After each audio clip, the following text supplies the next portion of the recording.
Pessoal, boa noite. Boa noite. Estamos aqui com 28 participantes. Então, a gente já pode dar início ao nosso webinar. Meu nome é Bruno Gaia, sou advogado e sócio do escritório Mamute Advogados, aqui em Belo Horizonte, onde coordeno aí, junto com meu colega Diego Coit, os departamentos de Direito Ambiental e Minerário. Sejam todos bem-vindos ao nosso webinar Perspectivas de Sustentabilidade Empresarial no cenário pós-Covid-19, pós-pandemia. Vamos falar um pouco sobre alguns aspectos relacionados à reorganização do trabalho e emprego, economia, meio ambiente e mineração e suas relações com a administração pública no cenário pós-pandêmico.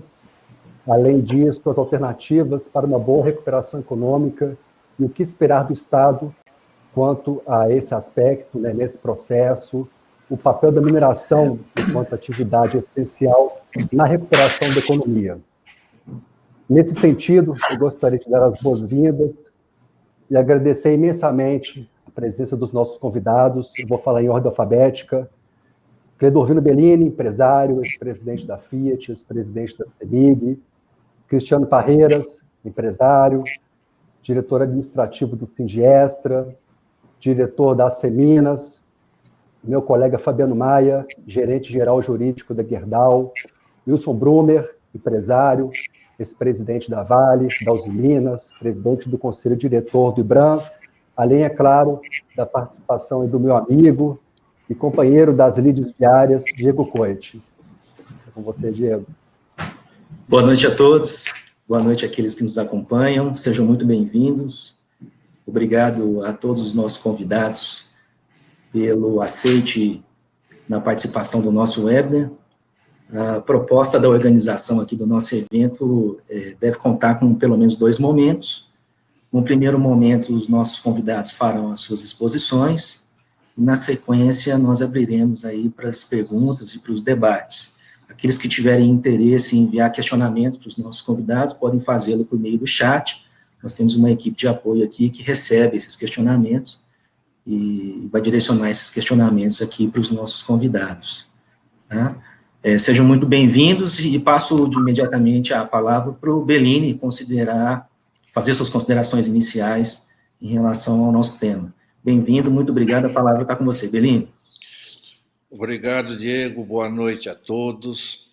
É um momento muito difícil que estamos passando nas nossas vidas. Crise por crise, eu já comecei a minha crise quando eu nasci, que eu sou um baby boomer, quer dizer, já nasci logo depois da guerra, né? E na minha vida eu fiz uma relaçãozinha assim, as crises que eu vi. Eu vi a crise do Getúlio se suicidar, eu era pequeno, mas acompanhei. Eu vi a renúncia do Jânio Quadros, vi a crise do parlamentarismo, confusão, período militar, Tancredo, plano cruzado, plano Bresser, plano Collor, impeachment do Collor, plano real, a crise cambial de 99, a crise agora recente, 2009, que todos nós vimos, a crise do subprime, a crise que nós tivemos em 2015 com a recessão ali criada pela Dilma. Ou seja, crises não falta nesse país. Agora parece que é no mundo inteiro que nós temos. Mas eu não vi nenhuma tão assustadora como essa. Todas tinham um momento de crise, mas se via uma luz no fundo do túnel. Essa daqui, nós não conhecemos o nosso inimigo, não temos vacina para ele, não temos remédio ainda, por mais que se indicam algumas fórmulas, e isso daqui realmente está assustando, criando um novo comportamento na sociedade, onde que a sociedade, tudo somado, tem medo de sair na rua, sai, por teimosia. Está que nem os italianos, saíram tudo, de repente ficou todo mundo trancado dentro de casa. Então, esse mundo vai gerar alterações, seja no comportamento, seja na questão econômica, social. Quando a gente olha o Brasil, eu acho que existe uma situação boa e uma situação ruim que a gente pode avaliar.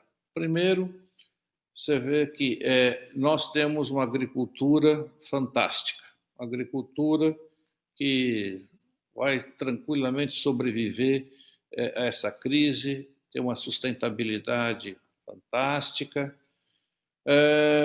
Temos a mineração também, que está aí o Brumer, que pode nos confirmar o potencial que nós temos na mineração. E o desastre talvez esteja aí nas companhias aéreas, o desastre talvez esteja, por enquanto, por um bom tempo, no turismo, nos shows, ou seja, tudo isso daqui vai levar a um movimento gradual de recuperação, que pode ser, ninguém sabe, pode ser 6 meses, mas pode ser anos, dependendo do avanço da ciência no controle desse vírus. Um ponto importante que eu vejo aqui, que ainda não está muito claro, é a questão dos serviços. Vai ter serviços que vão poder reagir, retomar, mas entre o retomar na curva em V ou a curva em, como chama, o símbolo da Nike, há muita divergência sobre isso. O professor Pastore, ele fala que nós temos uma situação atípica. Os fundamentos da economia são péssimos. Vivemos um oba-oba em função da injeção de dinheiro na sociedade, mas o movimento das bolsas recentemente indica que há uma expectativa de resultados muito rápido na saída do Covid. Nós sabemos, há várias teorias que variam entre o PIB menos 5 a PIB menos 10 no Brasil. Tanto faz, porque menos 5 e menos 10 realmente é uma crise muito profunda. O desemprego vai ser alto, vai ser muito alto. Nós já vimos situações de desemprego aquela vez, da crise de 2009, a Espanha chegou a 28%, 27%, 28% de desemprego, mas é um país tudo somado rico. Nós aqui não aguentamos um nível de desemprego dessa ordem. Então, o cenário, ele não existe uma coisa clara ainda, porque não existe uma saída para essa pandemia.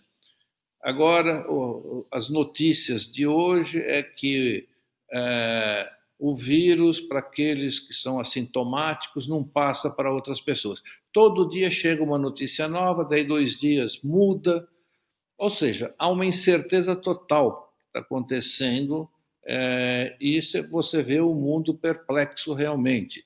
Falando com os meus amigos na Itália, eles estão preocupados que em setembro pode dar uma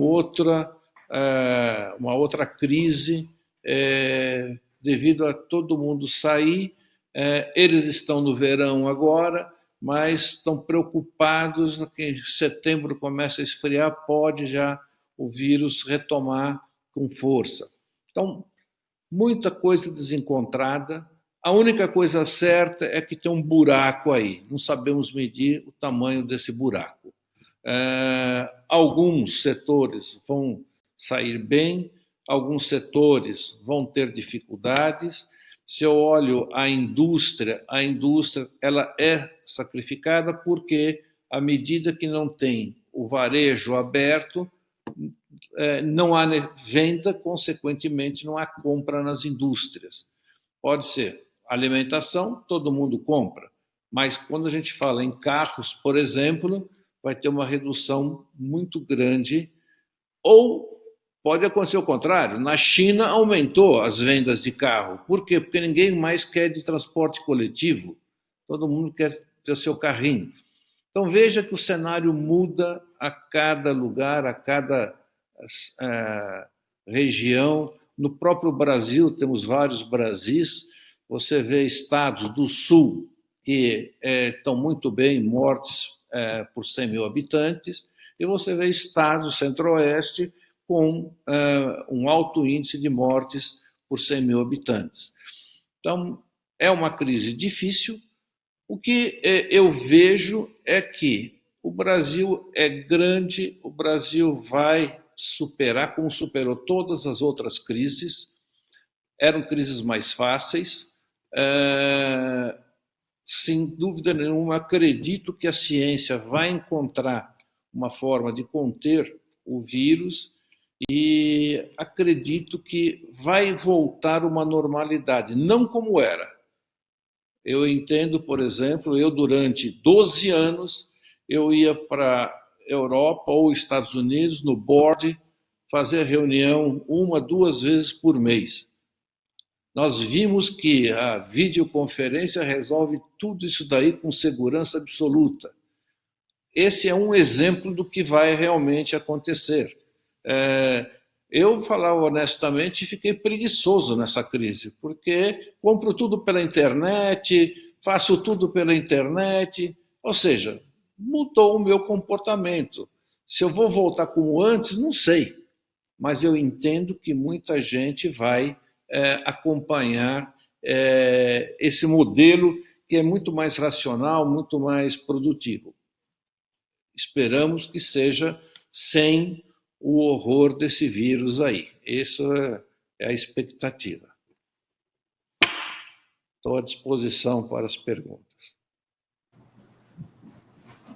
De fato, Bellini, o que a crise nos traz é um conjunto grande de incertezas, né? E em conjunto com as incertezas, a necessidade premente de adaptação. As exigências nos exigem aí uma rápida resposta, haja vista, inclusive, a fluência da informação e de que maneira a tecnologia de informação vem para acelerar muitas coisas e para, inclusive, permitir que todos nós permaneçamos em contato, né? Acho que nós vamos discutir um pouco mais em relação a esse e outros pontos conexos. Agradeço a sua exposição inicial e imediatamente convido Wilson Brumer a fazer suas considerações. Por favor, Brumer. Boa noite a todos, muito obrigado pela oportunidade. Eu queria pegar talvez o gancho inicial do Bellini para chamar a atenção. Ele se concentrou um pouco nas nossas crises internas, né, Bellini? Mas o mundo passou por crises muito fortes. Quem não se lembra, por exemplo, da crise do petróleo, quem não se lembra da Coreia quebrando antes do Brasil, a crise do México, a crise da Argentina e assim por diante, né? Então, realmente essa é uma crise diferente, é uma crise que ela veio da saúde para a economia, diferentemente de outras crises onde você tinha de imediato uma crise mais com foco de natureza econômica. No caso do Brasil, a gente tem que entender que nós temos um processo onde temos, eu já tenho colocado isso há alguns anos, e o Bellini sabe bem disso, Bellini, que nós passamos nos últimos muitos anos do Brasil por um processo de desindustrialização, né? De início, alguns eram críticos desse termo, diziam, não, isso é choro de quem está no setor, etc., mas a grande verdade é essa, né? E neste momento que a gente pressente, e acho que já, não sei se a palavra poderia ser de consenso, mas o que a gente sente é que as economias, de uma certa maneira, vão se fechar.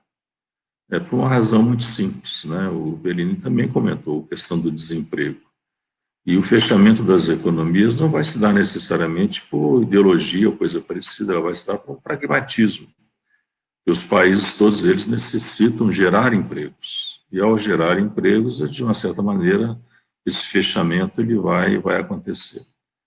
E neste caso, para a indústria brasileira, é uma coisa complicada, porque num momento de euforia, e o Bellini, que foi do setor automotivo, se lembra, por exemplo, bem disso, né, que a gente vamos trazer fábricas, que o mercado vai consumir 4 milhões de automóveis, né, e quem não se lembra disso. Mas isso não ficou só no setor automotivo, né? De uma certa maneira, nós criamos uma capacidade excessiva industrial no Brasil. Muita dessa capacidade excessiva ela veio com base em endividamento, que é outro problema que boa parte das empresas está ou vai enfrentar, porque o endividamento significa pagamento de juros. Vocês estão vendo aí as empresas, de uma certa maneira, sufocadas pelo endividamento, né? Então, eu não tenho muita dúvida em dizer para vocês que possivelmente nós vamos passar por um processo de reestruturação industrial do país, seja através de fusões, seja através de aquisições e assim por diante, né? Por outro lado, nós temos no Brasil duas áreas que, a meu ver, são competitivas. Certamente poderíamos ser muito mais competitivos se o país não fosse tão averso ao investidor. Nós somos um país que precisa tratar melhor o investidor, né? Aqueles que são aí da área jurídica sabem muito bem que nós precisamos enormemente das reformas estruturais do país. A insegurança jurídica é uma coisa que precisa ser combatida nesse país, né?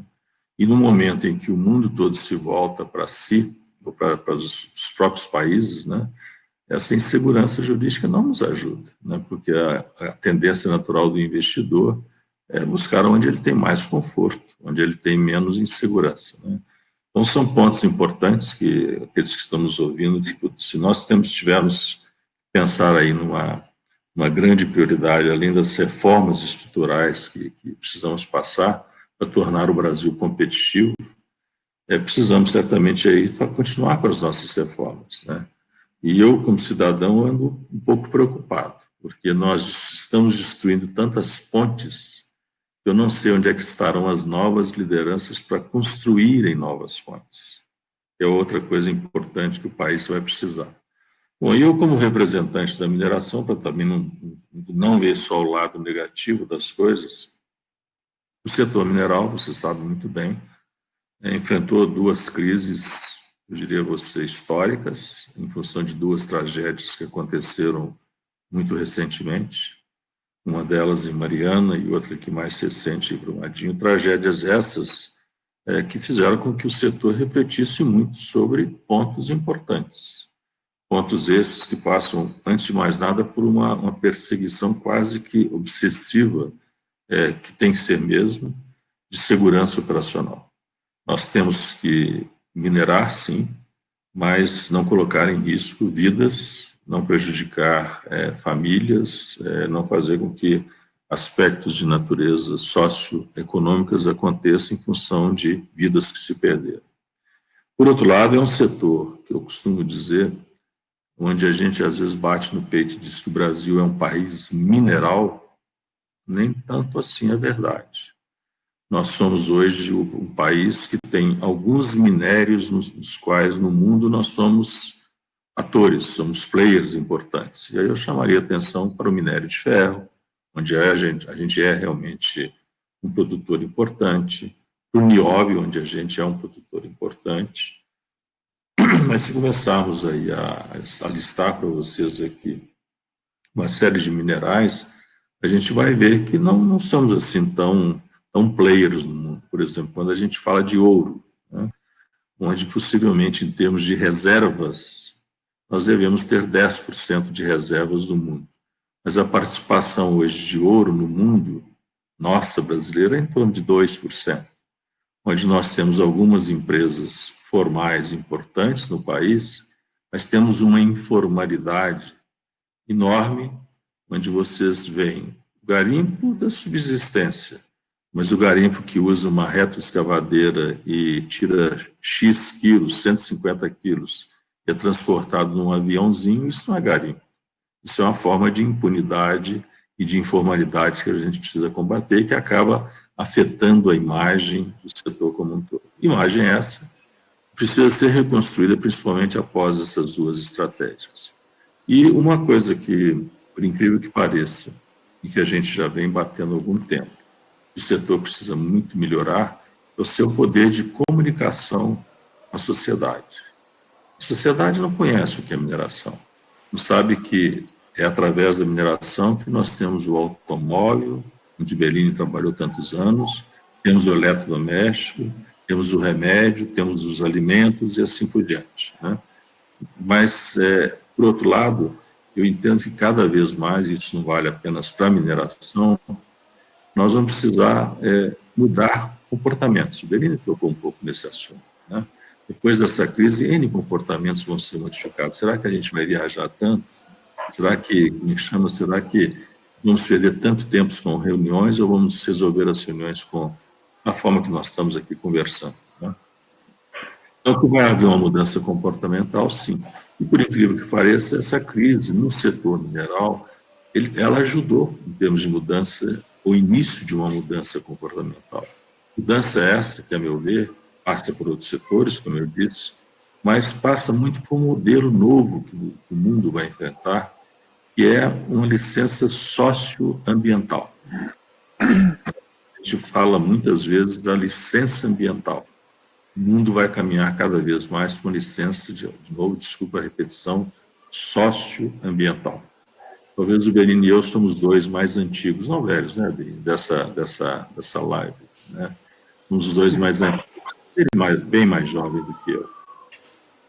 Mas nós vivemos momentos em que o mundo começava a discutir a importância de discutirmos as figuras dos stakeholders nas companhias. Em algum momento, no início dos anos 2000, nós mudamos, o mundo quase que mudou repentinamente para a figura do shareholder. E nesse momento que nós vamos vivenciar agora, estou muito convencido que nós vamos voltar a discutir a figura dos stakeholders. Ou seja, o lucro ele vai vir como consequência. Nós temos que cada vez mais estar preocupado com acionistas, sim, lógico, mas com o fornecedor, com a cadeia produtiva, com a sociedade na qual nós estamos inseridos, com as pessoas que trabalham conosco, com o nosso cliente, e assim por diante. Conjunto de ações, né?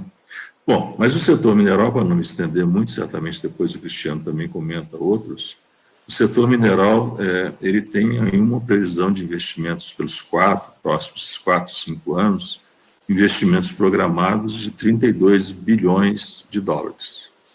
Investimentos esses aí que representam mais ou menos quase 70 projetos que estão anunciados no Brasil. Neste momento, como outras empresas, como outros segmentos, o setor está muito preocupado com a segurança das pessoas, com a medição de capacidade das pessoas de trabalhar, com o cuidado das pessoas, e os investimentos, de uma certa maneira, eles foram retardados, mas não quer dizer que não possam ser recuperados em outro momento. Então, continuamos trabalhando com essa perspectiva de 32 bilhões de dólares para os próximos anos e gerando empregos. Esse é o grande desafio que o mundo vai enfrentar, né, que já foi comentado pelo Bellini, volto a insistir, mas que o Brasil também precisa trabalhar fortemente. Nós precisamos de segmentos que gerem empregos, sem abrir mão das novas tecnologias, que certamente nós vamos ter que estar trabalhando. Me preocupa se o Brasil não for competitivo e esse fechamento um pouco das economias não nos atrasar, principalmente nesses aspectos que envolvem mais tecnologia, porque queramos ou não, nós estamos muito atrasados em aspectos educacionais, onde o mundo, né, e conhecemos, né, Bellini, quantos países que há 30 anos atrás eram até piores do que a gente, né, mas que ao investir tão fortemente em educação, avançaram muito rapidamente e nós ficamos para trás. Então, temos desafios, sim, comportamentais, temos negócios onde a gente é competitivo, como eu disse, no agronegócio, na própria mineração. Eu costumo dizer que o Brasil não se conhece ainda sob o ponto de vista mineral. em função exatamente da gente não estar tão presente em vários segmentos, e por isso mesmo que lá, através do IBRAM, a gente assinou recentemente até com a Bolsa do Canadá, um pouco antes dessa pandemia, uma forma de trazer o capital para o risco. O Brasil ainda não é um país de risco. E olha que tão poucas vezes a gente viu uma combinação tão positiva de juros baixos e inflação sob controle, né? O que nos levaria certamente aí, de novo a uma mudança comportamental, até do ponto de vista do investimento. Nós que estávamos muito mais acostumados a investir na rentabilidade de juros, né, para ganhar rentabilidade de juros astronômicos, né, lá na estratosfera, de repente percebemos que nós tínhamos que, talvez, direcionar as nossas poupanças mais para a produção, em vez de necessariamente para o retorno só financeiro. Aí veio a pandemia, certamente isso mudou um pouco. Mas nós temos que torcer para que não fujamos dessa boa combinação de inflação baixa e juros baixos. E aí me preocupa muito o problema fiscal do Brasil. A partir do momento em que nós estamos, certamente neste momento, temos que socorrer, sim, aqueles que necessitam mais, nós precisamos entender que precisamos buscar, de forma sempre muito obsessiva também, o equilíbrio fiscal das nossas contas. Não podemos ser um país de déficit fiscal repetitivo. E para isso, e acho que poucas vezes na vida vimos também uma combinação, não sei se os colegas concordam, de um Congresso reformista. Nosso Congresso hoje é reformista, né? Então precisamos que o Executivo também apresente a este Congresso reformas estruturais. Eu sei que o momento hoje do Congresso é muito de estar concentrado nas reformas aí voltadas para a pandemia que todos estamos enfrentando. Mas, passado isso, ou isso vindo sob um certo controle, nós não podemos abandonar as reformas estruturais do país. Quando a gente fala de reforma tributária, acho que todos sabemos, vocês como advogados sabem. Eu não sei no Brasil hoje o que é pior, se é a carga tributária ou se é a complexidade tributária, né? Precisamos dar mais segurança jurídica, como eu falei. Cada momento está mudando de acordo com o humor de quem está à frente de um cargo, qualquer que seja ele, mudando as regras, né? Precisamos investir fortemente em saneamento. E o Brasil, muitas vezes, não olha as coisas de forma sistêmica. O custo do saneamento é caro. Será que ele é caro ou ele, se a gente considerar a poupança que faríamos na saúde, ele fica barato, né? É inadmissível que a gente veja a falta de saneamento que temos hoje no Brasil. E não é só água. Quando a gente vai para o esgoto, tratamento de lixo, é um horror, né? A própria mudança, né, da própria matriz energética, nossa, o Brasil vai mudar a sua matriz energética do dia para a noite? Lógico que não, né? De um país totalmente quase hidroelétrico, hoje temos aí vento, temos hoje a energia solar, né? E eu tenho insistido com os colegas com quem eu converso, e às vezes até com membros do governo, e no caso de Minas Gerais especificamente, onde temos regiões menos desenvolvidas e mais aptas, né, à energia solar, que a gente simplesmente não implante as produções de energia vindas do sol, mas que a gente também faça disso uma atratividade de levar para essas regiões, de acordo com o seu potencial, empreendimentos que possam gerar empregos, né? Então tem aí um novo pensar. Das crises a gente aprendeu, né, que você pode tirar oportunidades.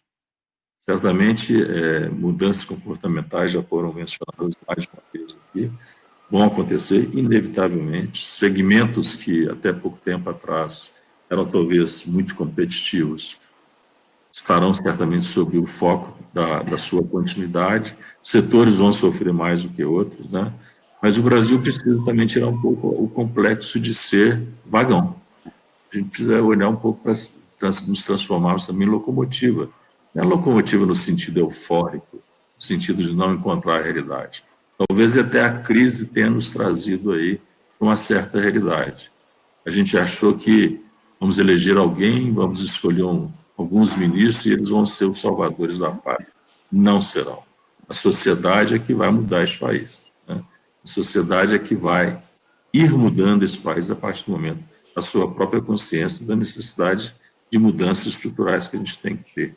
onde pesquisa pela pesquisa, quando a gente fala de tecnologia, não adianta.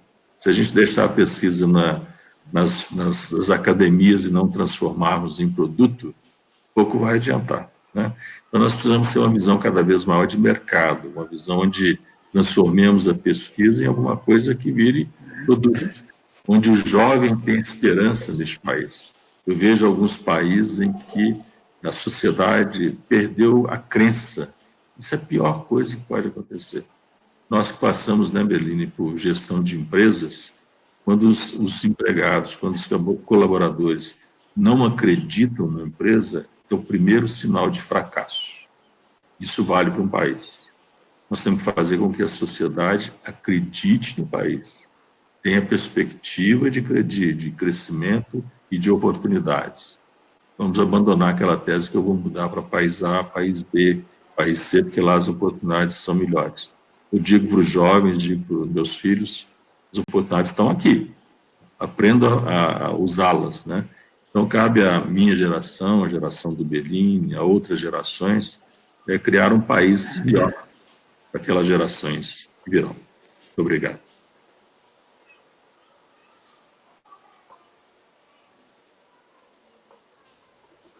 Brumer, obrigado aí pelas suas excelentes colocações. Eu notei aqui algumas passagens do que o senhor falou. Sem dúvida nenhuma que essas reformas são muito importantes, né, para o país. E, infelizmente, em razão da atual crise socioeconômica, uma crise sanitária e ainda uma crise política, né, esse movimento tenha sido suspenso a nível federal. Quanto à mineração, eu acredito que as pessoas não fazem ideia de como a mineração está presente na vida de cada um, como ela é relevante, não só para o nosso estado, mas também para o país e a nível mundial. Eu acredito que os acidentes de Mariana e Brumadinho tenham sido um aprendizado para o setor mineral de modo geral. Faltava realmente uma comunicação da mineração com relação à sociedade, e eu acho que ela vem reconstruindo essa imagem perante todos. E creio também que ela vem trabalhando para aumentar a sua participação e o seu comprometimento com sustentabilidade, com segurança e o bem-estar social. Então, agora eu passo a palavra para o Cristiano Parreiras. Cristiano, a palavra é sua.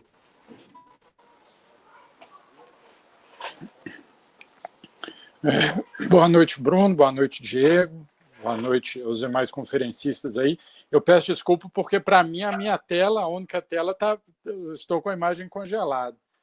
Bom, mas o Berline e o Brumer deram uma contextualização muito boa e muito precisa aí em relação à crise pela qual nós estamos vivendo. Por outro lado, quando a gente também olha a crise que nós estamos passando, ela está acabando funcionando como um catalisador, ela está precipitando algumas ações e alguns processos que a nossa sociedade já estava em curso. Por exemplo, a utilização dessas ferramentas virtuais para reuniões, congressos, eventos, ela passou para... Antes era uma realidade distante e hoje já virou a nossa realidade cotidiana.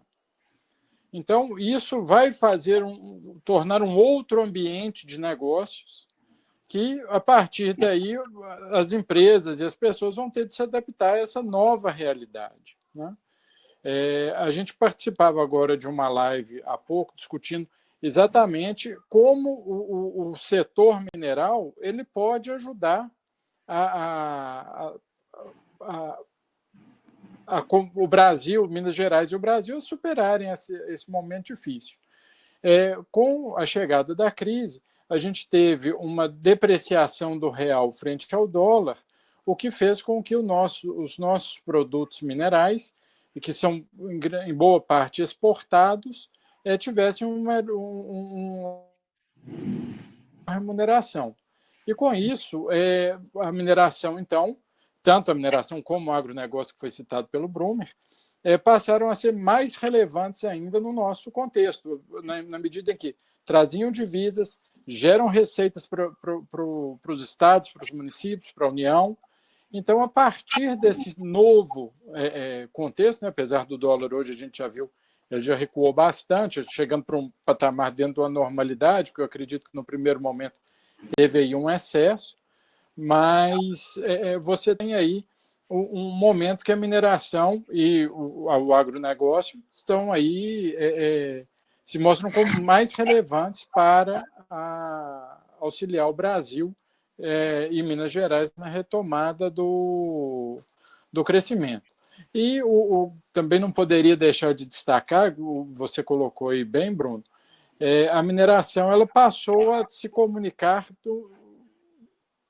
tem razão dos próprios acidentes, passou a entender que a necessidade de estar mais próxima das comunidades, né, mais próxima da sociedade. Então, você vê aí grandes movimentos de empresas, grandes, médias e pequenas, buscando prestar auxílio, prestar solidariedade aos municípios, aos estados, nesse momento tão difícil que estão atravessando. Então, você tem tanto doações no sentido de construir hospitais, equipar postos de saúde, como também antecipação de recebíveis para pequenas e médias empresas, antecipação de fluxo de caixa. Enfim, você tem aí uma série de medidas que o setor vem adotando no sentido de viabilizar a perenidade, a continuidade de pequenos e médios negócios. Então,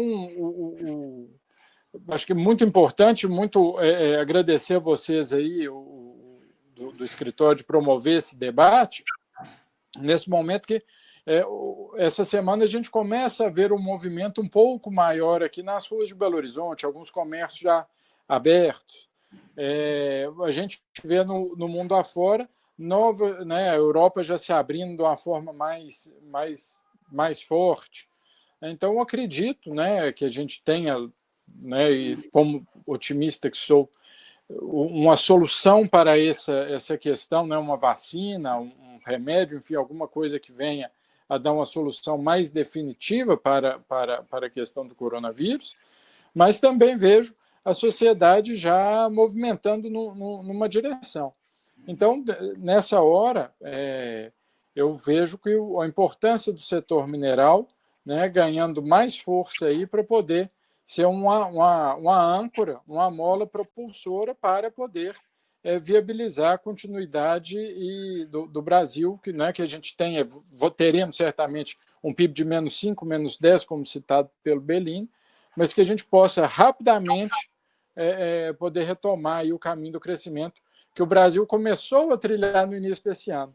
Mas aí, infelizmente, em razão da pandemia, a gente acabou sendo voltando algumas casas aí no tabuleiro.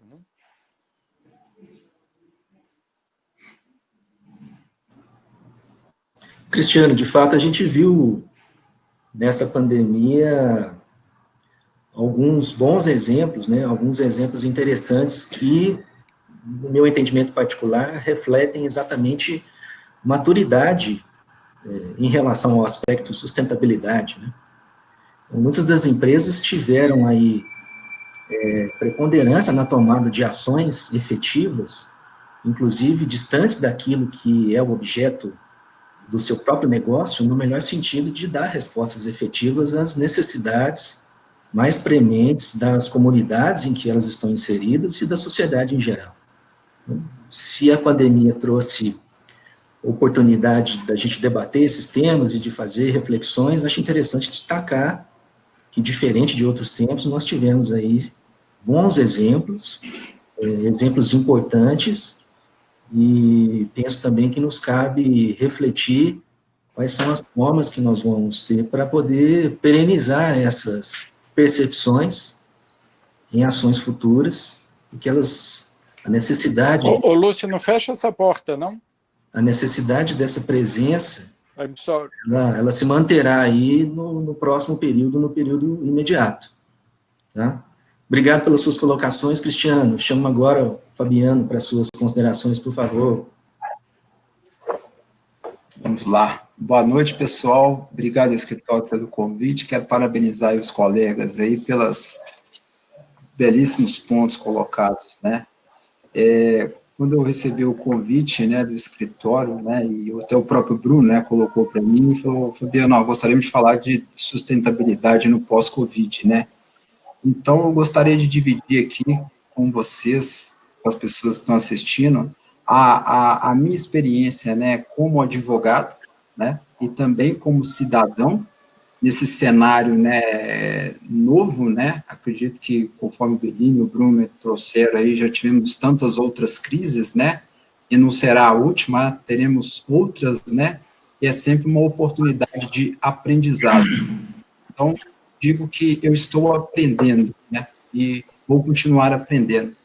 Então, quando eu acho que em março, né, falando um pouco do que aconteceu com o Covid, em março, de repente, meados de março, todo mundo teve aí que, de repente, você terá que trabalhar em casa, né?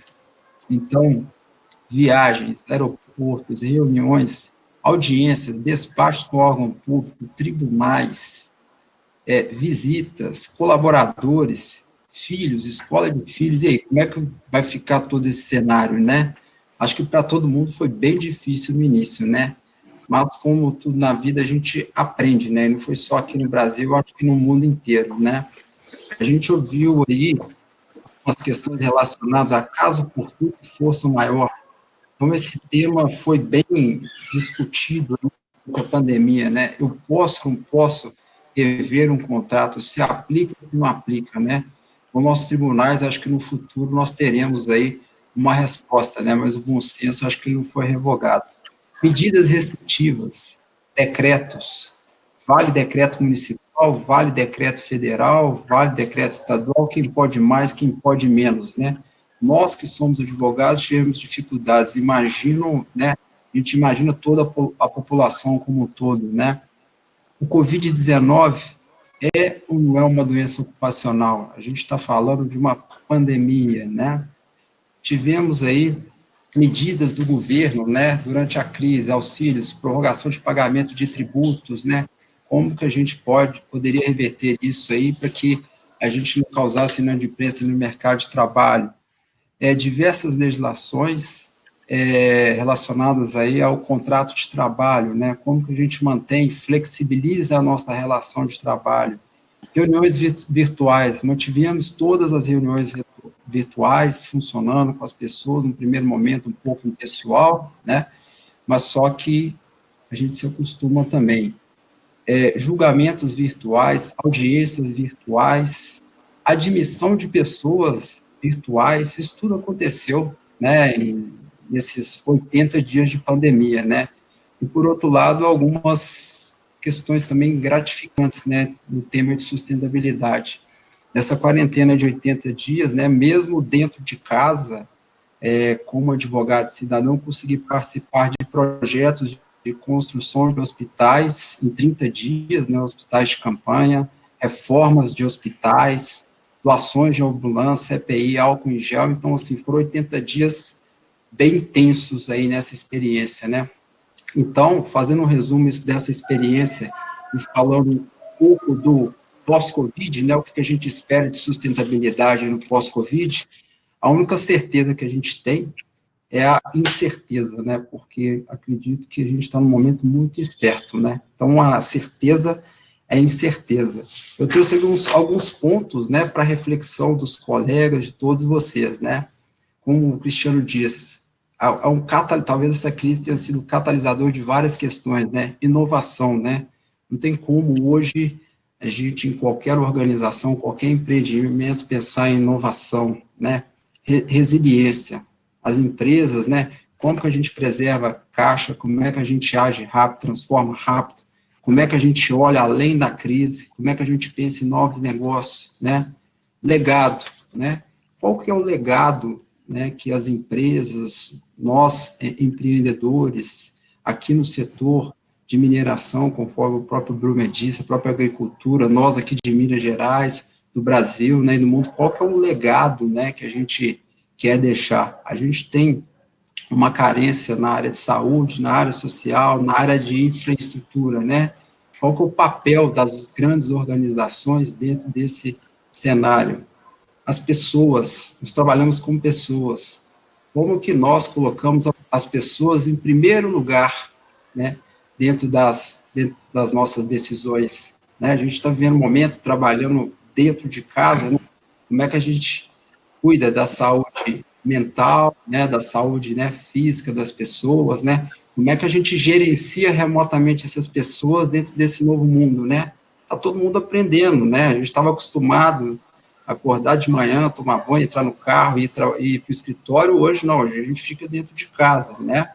O trabalho remoto nas organizações, o teletrabalho, algumas organizações já declararam que nunca mais terão escritórios, outros até o final do ano, né? As pessoas não vão trabalhar mais nos escritórios. Os litígios, obviamente que a gente está numa crise, né, tentando evitar, né, litígios, várias renegociações, seja de contratos de trabalho, seja de outros contratos, né, mas qual que é o nosso papel de evitar litígios? A gente já tem um judiciário que tem um número expressivo de demandas, né, conforme o Brumer trouxe a questão tributária fiscal no Brasil, a gente não sabe se é muita norma, se é complexo, né? Então, para os próprios advogados já é difícil, né? Como é que o país, ele destrava, a gente tem uma produção sustentável, a gente consegue conhecer, né, o potencial aí no nosso país, né? A inadimplência, a gente tem um projeto de lei em curso, né, que visa aí questões aí aos devedores, né, com elastecimento de prazos, o funcionamento dos órgãos estatais. Será uma nova realidade, né, audiências virtuais, despachos virtuais, né, está funcionando, a gente não precisa sair de casa, a gente evita custos, né, aquela questão da pessoalidade de reuniões, a gente também está se acostumando. E o protocolo do Covid, então é uma discussão bem forte, né? O que é certo hoje? Quais são os procedimentos? OMS, nosso Sistema Único de Saúde, as empresas, o que funciona, o que não funciona? Então, de novo, né? A gente está numa grande incerteza, né? Então, assim, resumindo, né? Olhando para a sustentabilidade aí no pós-Covid, né? Independentemente da sua posição, seja como cidadão, empreendedor, empresário, colaborador, né? Mas para refletir qual que é o seu propósito dentro desse cenário, né? Então, acho que seriam essas aí as minhas contribuições para os colegas, aí algumas provocações, tá? Bruno, Diego, Cristiano, Bellini e Wilson Brumer. Fabiano, é muito interessante as suas colocações, eu acho que você conseguiu sintetizar muito bem, eu acho que todos os impactos, né, que a pandemia vem causando na vida de todos nós, tanto quanto ao aspecto pessoal, quanto ao aspecto profissional, as dificuldades que nós, advogados, estamos tendo, né, no dia a dia e perante também o Poder Judiciário. É muito bacana também você nos relatar a experiência que você teve na Gerdau, que é realmente a empresa aí ocupando um espaço na realidade onde ela está inserida. E falando em sustentabilidade empresarial, né, gostaria aqui de ressaltar que responsabilidade socioambiental e ética corporativa, como sabemos, tem um peso significativo na valorização das empresas perante acionistas, consumidores, parceiros, colaboradores e demais stakeholders. Nos últimos anos vem crescendo, sobretudo no mercado financeiro, o interesse, né, pelos critérios de sustentabilidade, que na sigla ESG, traduzindo para o português, significa aspectos ambientais, sociais, de governança, além da eficiência econômica. E aí o que isso significa?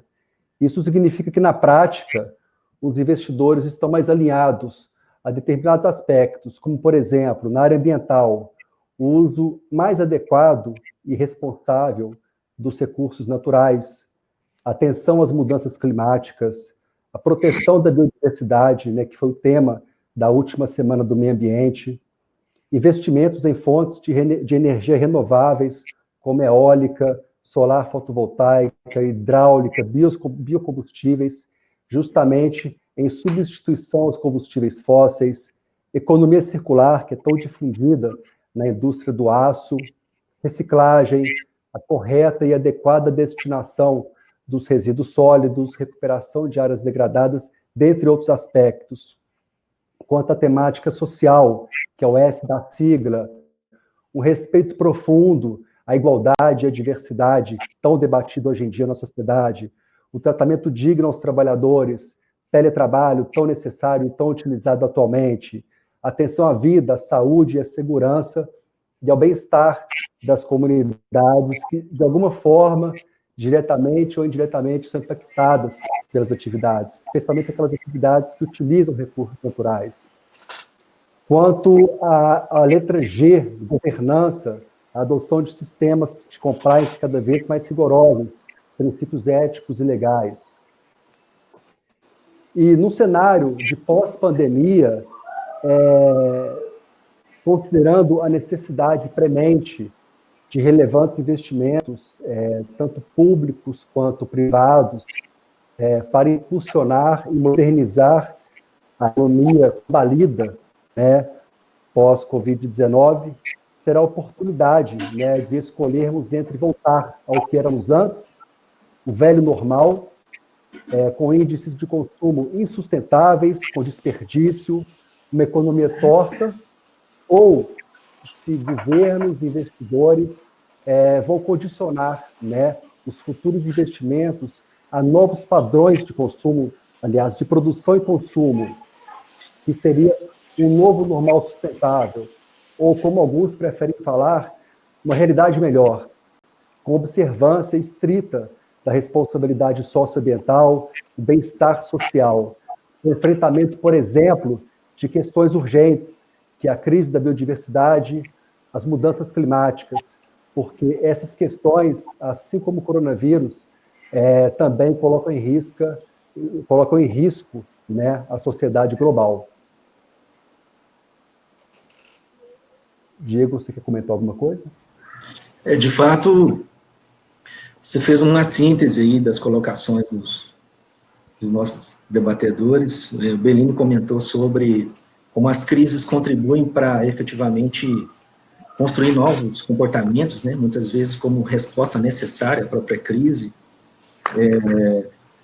Cristiano comentou aí sobre o aspecto catalisador da pandemia, no sentido de produção de mudanças, que eu entendo como adaptações necessárias às restrições que nós todos estamos vivendo.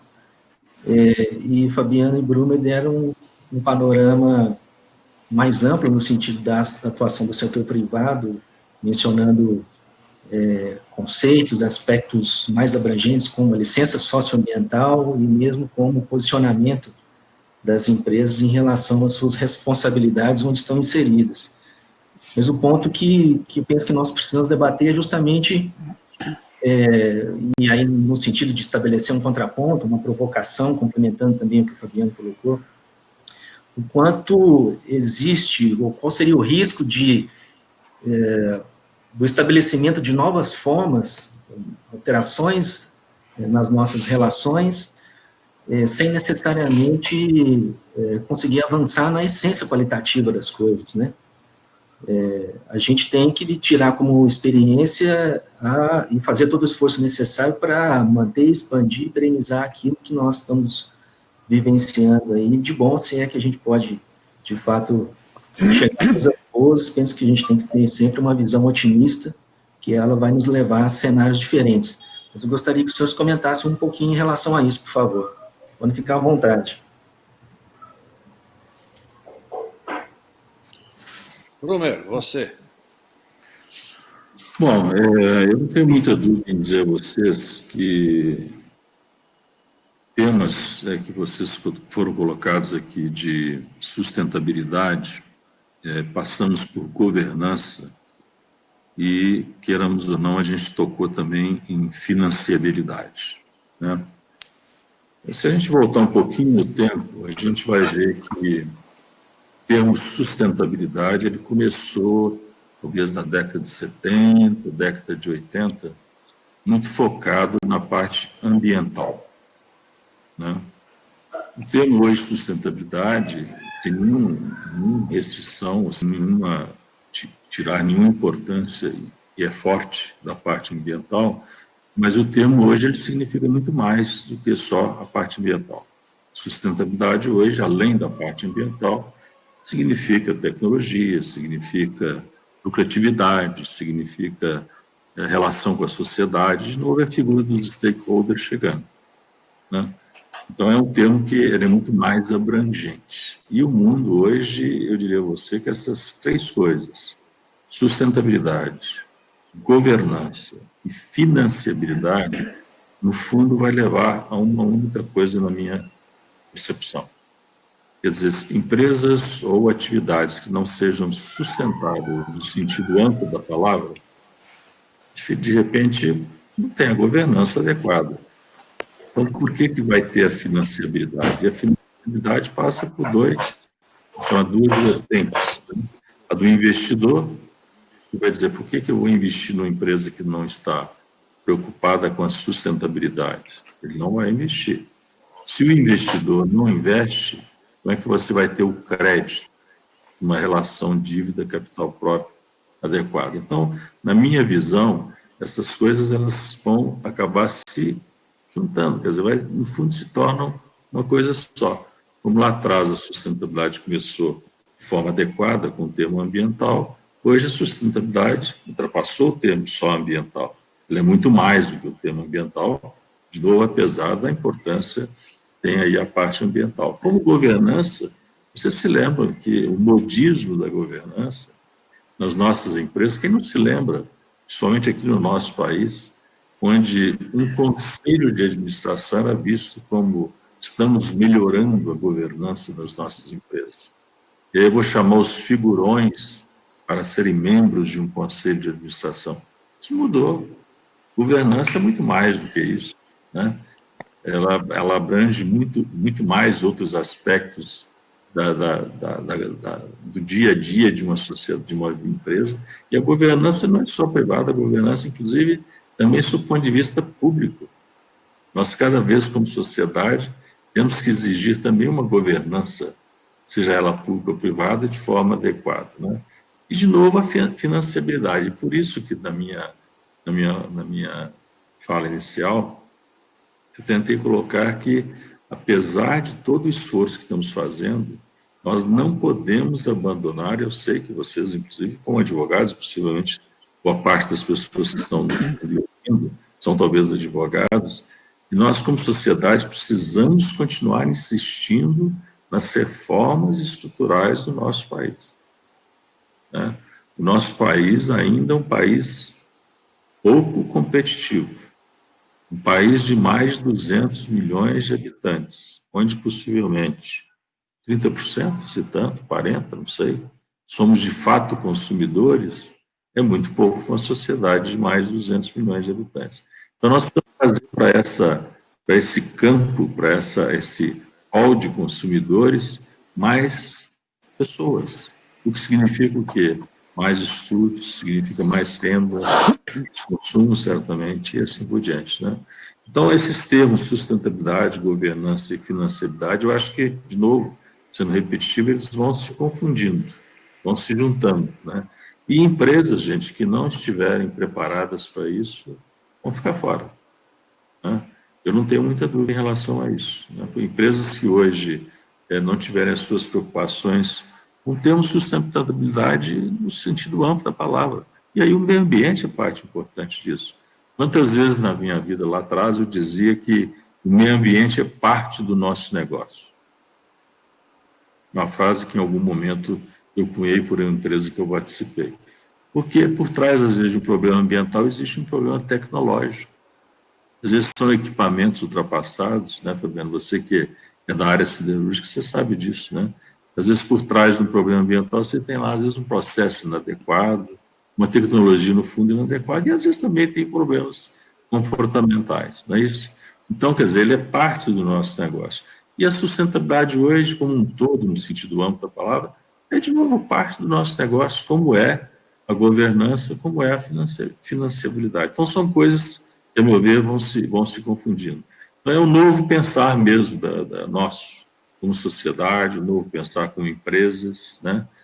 De novo, eu volto ali àquela frase, a figura mais só do shareholder não vai adiantar. Nós temos que pensar nos stakeholders. No fundo, é um conjunto disso aqui. Exatamente. Eu penso igual o Brumer. Eu acho também... Eu vou falar uma experiência que eu tive aí o ano passado com a CEMIG. Os vários debates com investidores, roadshows. A grande preocupação hoje é a sustentabilidade. E não é só a sustentabilidade ambiental, é a sustentabilidade de tudo, muito ampla. E os analistas, eles vão a fundo em perguntas, sabem das coisas, sabem que tem, no caso da CEMIG, tem X mil pessoas embaixo, em favelas, embaixo das linhas de transmissão.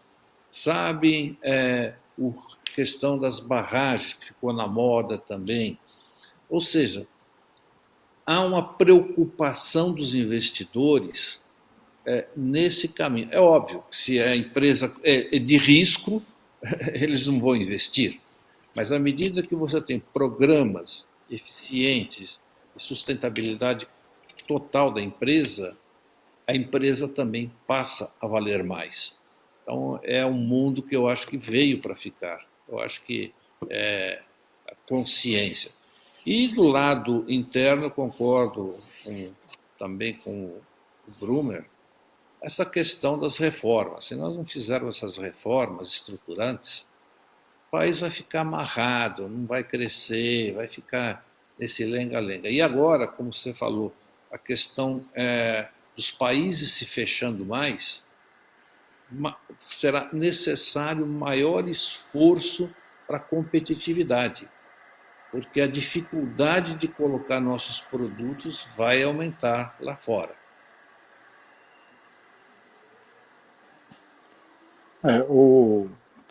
Entrando aqui na discussão, acho que tanto o Bellini quanto o Brumer foram bem abrangentes aí nas falas, e essa questão da dificuldade, né, da entrada dos nossos produtos lá fora, os produtos que vão ter maior aceitação, principalmente no primeiro momento, são aqueles produtos em que o Brasil tem competitividade e tem condição de ofertar de pronto, que aí a gente já está falando da mineração e do agronegócio novamente.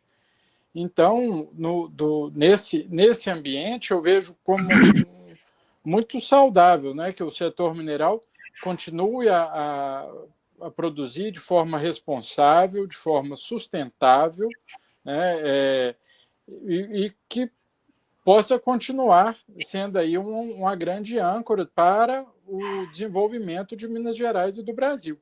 Né, usando, né, voltando à fala do catalisador, a gente tem de aproveitar esse momento, porque o coronavírus, essa crise, ela acabou desnudando todas as nossas fragilidades. Elas ficaram todas expostas, né? Ou seja, as nossas dificuldades, as dificuldades operacionais, enfim, onde o Brasil não é competitivo, onde como que funciona, como que é que faz voltar a economia numa forma mais rápida, né? Então, e aí a gente olha para as reformas estruturais que foram muito bem colocadas aqui, da necessidade de que a gente, nesse momento, olha, realmente isso precisa ser mudado e precisa ser mudado rápido. A gente não pode aguardar um período longo para poder fazer reformas necessárias, que vão ser a partir delas que o país e o Estado vão poder voltar à linha do desenvolvimento. Então, eu vejo muito nessa direção, o setor mineral, nesse momento, continuando a produzir, né, e facilitando o desenvolvimento de novas atividades. E até já queria, se me permitem aqui, eu também sou advogado, mas tem muitos aqui, o Fabiano, o Bruno, o Diego e outros tantos que estão nos assistindo, fazer uma provocação, que essa crise não seja mais uma causa de se avolumar os nossos tribunais com milhares e milhares de ações e de casos fortuitos, forças maiores e tudo, que nós tenhamos, nesse momento, capacidade de olhar para os problemas e os litígios que estão se apresentando e achar soluções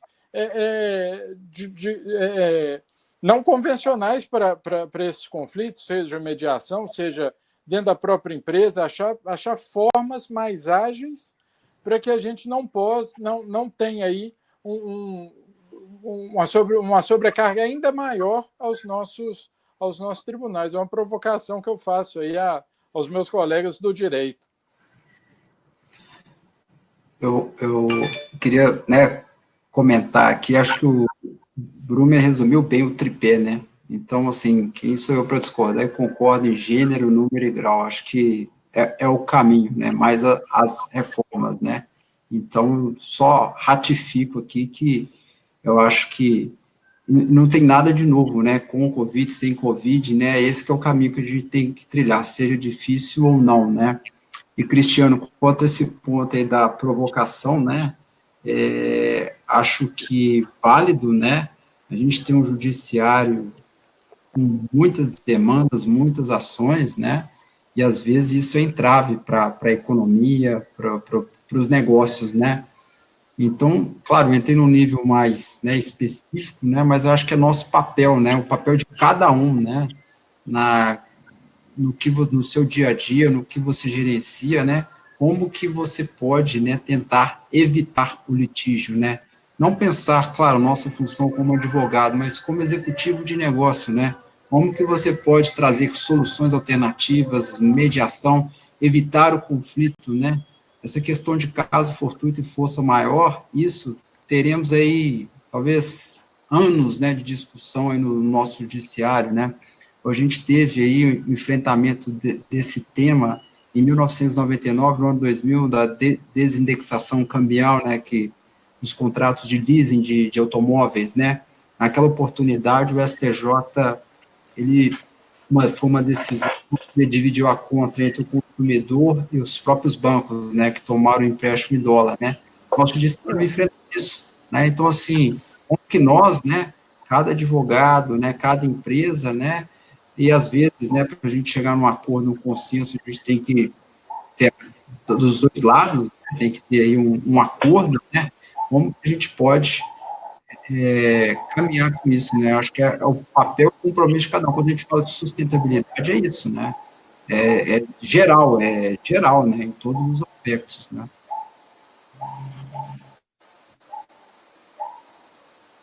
Eu queria, Bruno, me perdoa, só fazer mais uma intervenção rápida, né? Eu estou acompanhando o chat aqui e tem uma pergunta da Sheila, dizendo o seguinte: se a mineração vai melhorar a sua comunicação e está procurando essa licença social, né, que foi muito dentro da fala do Brumer, e eu vejo isso de uma forma muito clara, e a mineração, nesse momento, fez um movimento muito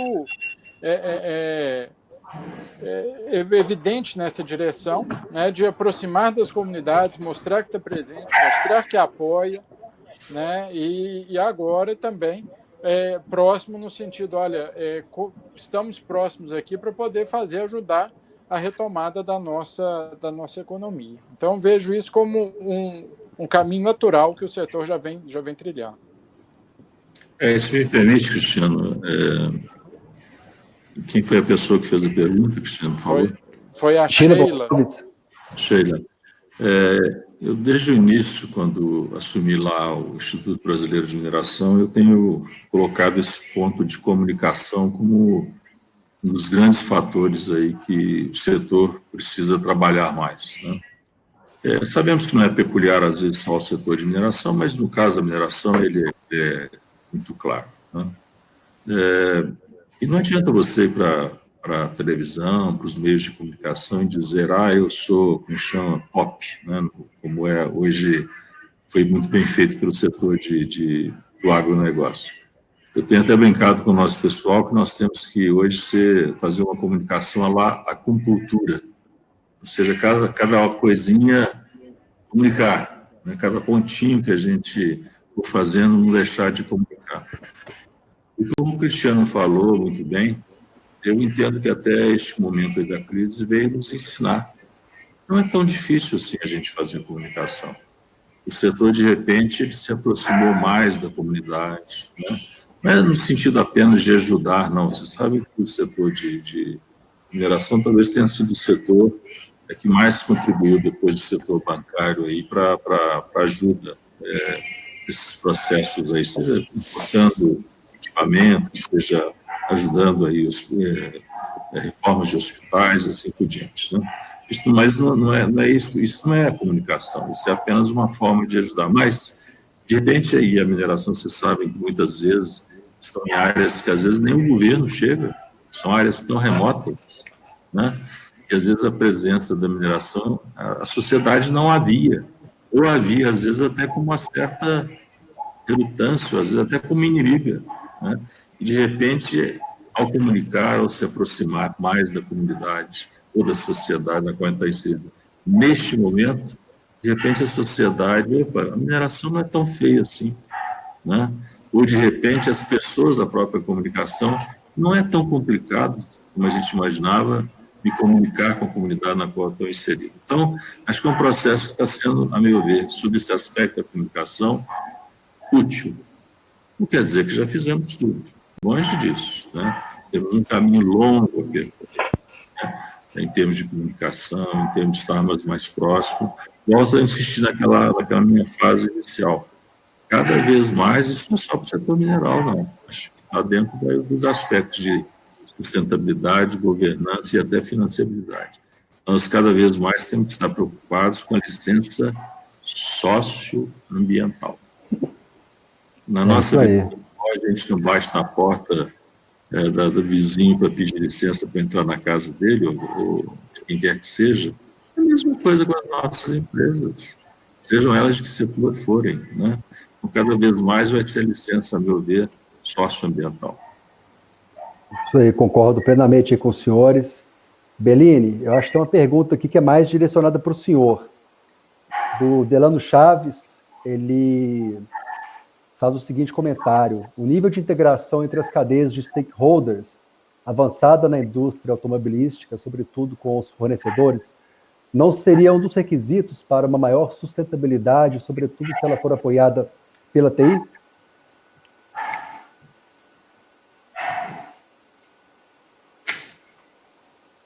Ele está no mudo, parece. Está mudo. Desculpe. Eu vi aqui a pergunta do Delano. Sem dúvida, a integração cadeia produtiva é fundamental na indústria automobilística.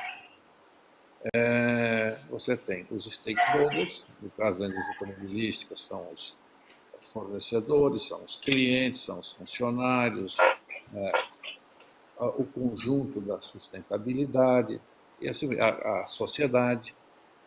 Mas a indústria automobilística, com os fornecedores, tem um velho problema que não resolveu. Talvez quem tenha resolvido bem foi o Japão, onde que as montadoras, elas teoricamente são donas também dos fornecedores, principais fornecedores, ou são parceiros de uma tradição milenária não, porque a indústria automobilística é centenária, que estão sempre atuando. Um dos problemas que gera o desconforto na relação com os fornecedores é o avanço tecnológico. Então, se nós olharmos um carro de 20 anos atrás e olharmos um carro de hoje, não se compara nada em segurança, em meio ambiente, tudo foi uma evolução. Tem fornecedores que acompanham essa evolução, tem fornecedores que não acompanham. Por isso que há sempre essa, vamos dizer, esse desarranjo, essa desconexão, muitas vezes, onde um fornecedor fica para trás, alguém vai para frente e a indústria automobilística precisa da inovação, precisa da tecnologia e, naturalmente, escolhe um outro fornecedor sempre um novo produto. Quanto à TI, a TI é fundamental. Veja que hoje o modelo just-in-time sem TI não funciona. Imagina que quando um carro entra na linha de montagem, se se informa o fornecedor que vai produzir aquele carro, que aquele carro tem um assento marrom, um tapete vermelho, vou chutar, um cinto de segurança cor-de-rosa, ou seja, o cliente escolhe. E não existe estoque. A hora que o carro entra na montagem, o fornecedor vai produzir aquele banco, aquele cinto de segurança, aquele tapete específico para aquele carro. Quando o carro chega no ponto onde monta o banco, onde monta o tapete, a peça está chegando. É uma coisa incrível, mas só é possível graças à TI. Então, essa integração ela pode melhorar, não tem dúvida nenhuma, principalmente eu vejo no campo ambiental. Hoje as montadoras têm uma preocupação natural na seleção dos fornecedores para um determinado produto, para não criar uma imagem. Por exemplo, aqui uma preocupação que o Brunner conhece no caso dos produtores de carvão que vão para as empresas, é o trabalho escravo. Imagine o escândalo que seria uma montadora que usa fornecedor que tem trabalho escravo.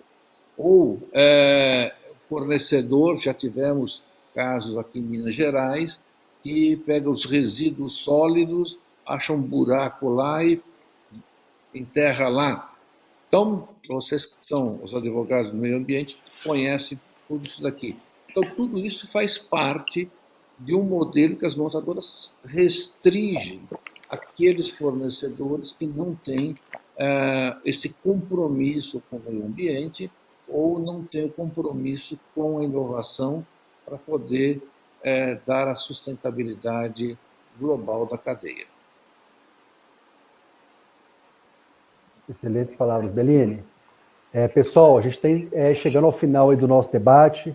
Gostaria só que cada um de vocês desse as suas considerações finais, um recado final aí para quem está nos assistindo, por favor. Pode começar, por gentileza. Quem? Eu? Considerações finais, para a gente encerrar o nosso debate. Ok. Bom, gente... emendando a sua palavra. Nós temos tantas crises e essa daqui vai ser mais uma, vai obrigar a inteligência coletiva a encontrar caminhos, formas. Eu acho que temos que pensar positivo, encontrar uma solução, uma ajuda, principalmente nesse momento que não existe solução para essa pandemia. Temos que encarar com a realidade, com firmeza e otimismo. Se todo mundo ficar derrotista, a coisa realmente cai e fica pior. Com tantas, nenhuma desse tamanho, eu digo que sempre tem uma alternativa e nós vamos conseguir ver essa alternativa e vamos conseguir superar mais essa crise. Isso aí. Brunner, por favor. Tá no mudo. Estou com um cachorro ao fundo, não sei se estão ouvindo, por isso que eu pus no mudo. A cachorro é bom. Mas, completando um pouco o que o Bellini falou, eu, como cidadão, eu gostaria de ver um país unido. Eu acho que, antes de mais nada, e aqui não estou entrando em aspectos ideológicos, políticos, defesa de A, B, C ou D. É o momento de nós nos unirmos. É uma crise, como bem dito pelo Bellini, nós nunca enfrentamos algo parecido. É o momento da gente se dar as mãos. Acho que cada um de nós devia ter aí a responsabilidade de tentar construir pontes, não destruí-las. E me preocupa muito no Brasil que nós estamos pensando que o caminho é destruir pontes. Eu, de novo, não estou entrando aqui em pessoas, né? Se nós, no Brasil, nós não nos unirmos em torno de um objetivo comum, é superar os problemas que nós temos, nós não vamos encontrar a solução, né? Então, não é uma crise só econômica, Ela é econômica, é reflexo de uma outra crise, né? Quando você sabe o tamanho da crise, o tamanho do problema, meia dúzia de pessoas em torno de uma mesa possivelmente encontram um caminho. Mas essa é uma crise que a gente tem tantas interrogações em torno dela, a gente não sabe o fim dela, né? É um momento de união, é o momento da gente unir forças. Vocês que são mais jovens, né, que eu estou vendo aqui à minha frente, precisam nos ajudar a cobrar de quem quer que seja essa união, né? União entre o poder executivo, entre os empresários, órgãos de classe, né? Entre o poder judiciário, que foi mencionado aqui, enfim, qualquer que seja ele, né? Vamos olhar o bem do país, né? Eu tenho participado de alguns eventos e neles eu costumo dizer que falta ao Brasil, na minha opinião, um projeto de país. O que nós temos é um projeto de poder. Isso foi disseminando de tal forma pela sociedade que hoje é o presidente, seja da República, seja o político A, político B, governador A, governador B, membro do Congresso, seja um empresário, e com todo respeito, às vezes até o síndico do prédio, e com todo respeito, né? Quer dizer, isso foi disseminando pela sociedade, onde o poder, vou falando mais alto. Eu defendo que a gente precisa de um projeto de país, onde a gente veja o que país, onde é que a gente quer chegar. É isso que nas nossas empresas a gente faz. Qual é a nossa visão? Onde é que a gente vai chegar no ano tal? Em cima disso, qual é o plano de ação que a gente tem que ter para chegar nessa visão, né? Então, acho que se eu posso terminar isso aqui com, primeiro, dose de otimismo. Onde há crise, gente, há oportunidades, né? Onde há problemas, existem soluções, né? Vão ser encontradas, né? Agora, que a gente se junte, né?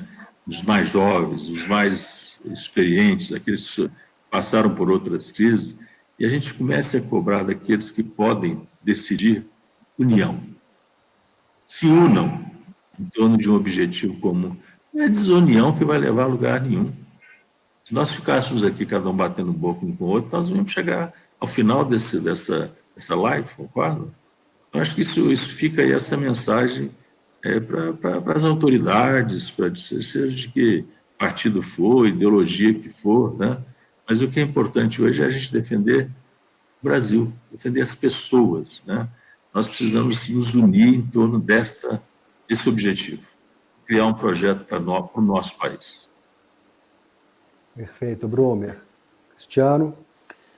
Eu fico feliz aí de ouvir as palavras do Brumer, do Bellini, né, que são aí um sopro de otimismo nesse momento tão difícil que a gente está passando. Vejo da mesma forma, né?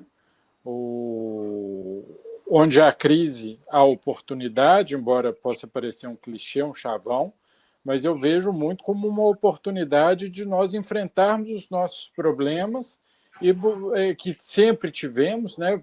Problemas estruturais, problemas tributários, questões ambientais, enfim, para que a gente possa, com um amplo leque de reformas, permitir que o Brasil possa sair dessa crise mais rápido, né? E possa voltar a crescer como a gente realmente espera, né, que o país tem tanto potencial, né, tem tanto potencial para isso, mas acaba amarrado, engessado aí numa série de entraves e de questões que, enfim, todos aqui conhecem muito bem. Então, o trabalho nosso lá no sindicato tem sido muito isso, junto à FIENG, né, de poder aproximar as empresas dos fornecedores locais, enfim, buscar solução tanto das questões ambientais, as questões tributárias, as questões legais, do dia a dia que afligem o empresariado mineiro, o setor mineral, né, e buscar, a partir daí, o desenvolvimento e o crescimento. E acredito, né, também como otimista, que o setor mineral tem muito aí a contribuir para que Minas Gerais e que o Brasil saiam dessa crise mais fortes, né, que nós aproveitemos esse momento para sairmos mais fortes e melhores, né? Que não seja só uma retórica, seja que isso realmente aconteça. Agradecer a oportunidade de participar de um debate de tão alto nível e pedir desculpa aí das minhas falhas de conexão de internet, que a minha conexão aqui em casa tem um tal de um joguinho que é insustentável, realmente. Ele come a internet toda. Que isso, Cristiano, não precisa desculpar, não. Obrigado. Fabiano. É só aí que tem um joguinho, né, Cristiano? Nenhuma casa tem um joguinho, tem o cachorro, né? Estamos todos aprendendo, né?